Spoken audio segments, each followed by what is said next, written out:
Transcription number 495. 5 seconds.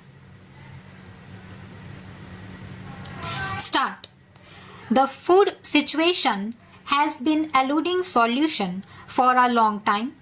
We have had deficits for a long time.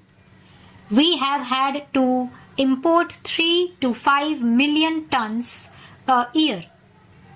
In a country which has about 300 to 320 million acres under crop each year, where 66% of the population at least is engaged in active agriculture, this sharp shortfall should not have been there.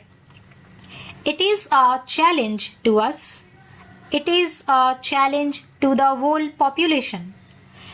It is a challenge as well to Shri Bhupesh Gupta, to the patriotism of his party, to people who say that unnecessarily a scare should not be created, and it is their bounden duty to see that they help in the process of increasing agricultural production, food production. It is a challenge not only to the government, it is a challenge to the people as well. It is a challenge to our intelligence. It is a challenge to the intelligence of the government departments. It is a challenge to the efficiency of the ministers. It is a challenge to the patriotism of the people as well. We have to accept this challenge.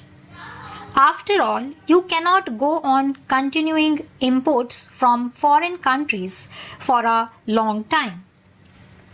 Imports may not be always to our disadvantage, as I am going to show.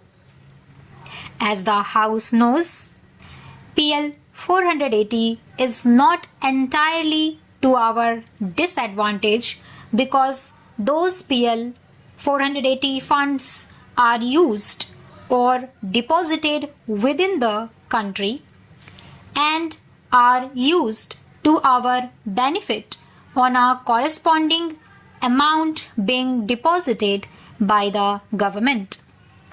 Although in the food account they are a debit for the country, they are an asset because they got spent for the use of the country, for libraries, for universities, and for other things. So, in that way, it has not been a disadvantage, but the very fact that we import food grains is a challenge to us, which challenge must be met. There was in 1959, I think, a Ford Foundation team which went into this. They called it a crisis, a food crisis in India, the Indian food crisis, and they submitted a report. They say that freedom for India does not count much if there is no freedom of food. If people do not have their food, they do not value their freedom. As the House knows, the Prime Minister sent out a circular to all the states 2 or 3 years ago requesting that the portfolio of agriculture in the states should not be neglected. It should be entrusted to an important minister. I think the National Development Council considered this question and they said that as far as possible, the chief ministers in the states should handle the portfolio themselves. And then they have started a food production board in the cabinet itself at the center, and the National Development Council has decided that an agricultural production board should be started in each state with the Chief Minister as the chairman, and an agricultural production coordination committee or board should be started in each state with the Chief Secretary as the chairman. They have started an agricultural machinery board for supplying machinery. They have taken many steps in addition to the normal measures.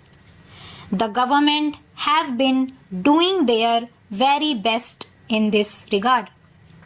But with all that, it is not kept up in the first 2 or 3 years of the third plan, and we doubt very much whether the progress and achievement of the second plan could be kept up in the third plan as well, unless earnest and vigorous attempts are made.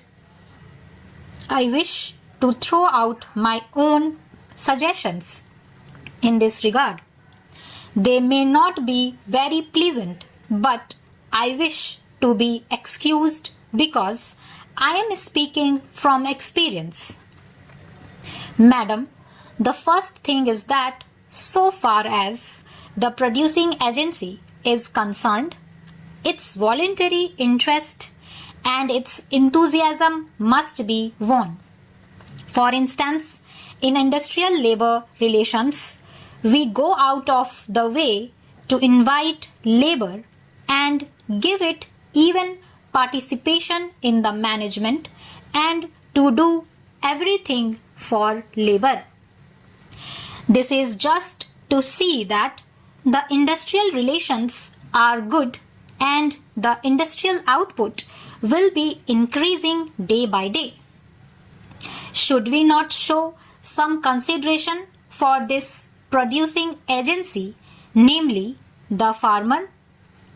Mr. Thomas has shown how agricultural products even today, even at these increased prices, are not paying to the agriculturalists. He has shown that very correctly, and everyone who has intimate connection with agriculture at least will agree to that, and if all the anything that is an underestimate, not an overestimate. When that is so, how can we expect the farmer to produce unless he is enthused? Madam, in the nation's councils, the farmer is nobody. The planning commission has nobody to assist it in this regard, one who can bring to bear practical experience of rural conditions and of agricultural conditions on the deliberations of the commission. Stop.